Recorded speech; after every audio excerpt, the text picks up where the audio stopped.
I just wanted to touch bases with you and let you know what our week's going to be like.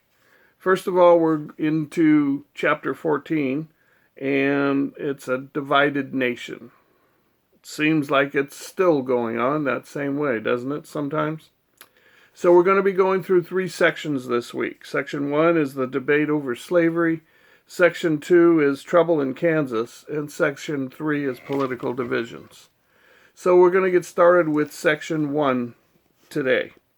I'm going to go through and highlight for you the yellow vocab words that are in Section 1 because it's important for you to know and understand what those mean.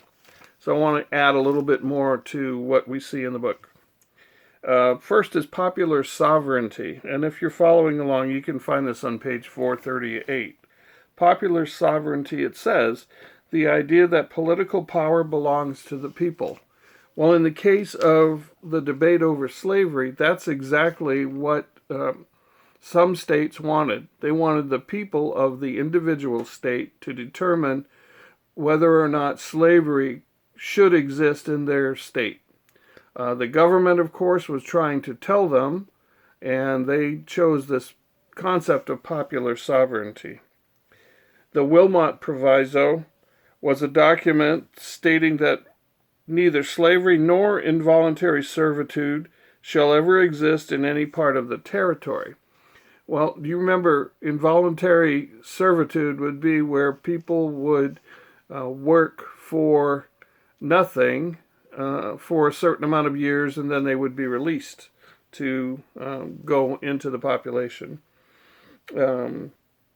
The Wilmot Proviso didn't pass because of the South not seeing that as something that would benefit them.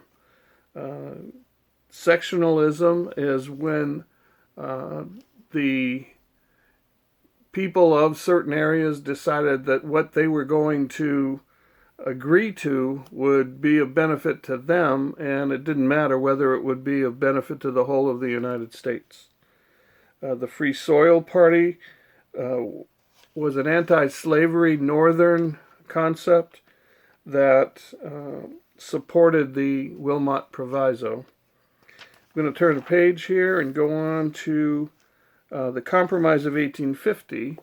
Compromise of 1850 was California was able to enter the Union as a free state. The rest of the Mexican cession was divided into 2 territories, Utah and New Mexico, where the question of whether to allow slavery would be decided by popular sovereignty. And we already talked about popular sovereignty. The main issue with any new state coming in was that the states were divided half and half for slavery, half were anti-slavery. And any new state that came in would tip the scales one way or the other. So they needed to find a way to allow new states in that would not destroy that balance between the both. Continuing on that page 441, the Fugitive Slave Act. Northerners were interested in trying to get rid of slavery, while in the South, of course, it was their economy. Slavery, as we've studied earlier, was driven by the need to have workers in the fields picking cotton and other crops. But the Fugitive Slave Act was passed saying that if a slave reached a non-slave state, he was not safe. Locals would be required to return the slave to the owner. And we'll study more about that as we go forward. And let's see, last item on my list for today is Uncle Tom's Cabin. It was an anti-slavery novel written by Harriet Beecher Stowe, and she provided a lot of thought for those that were on the fence about slavery, because her novel, even though it was fiction, was pretty close to home to the way that slaves were treated and the way that they were not able to be free. So that's what I've got for you for today. I think I've put up some really good films for this week.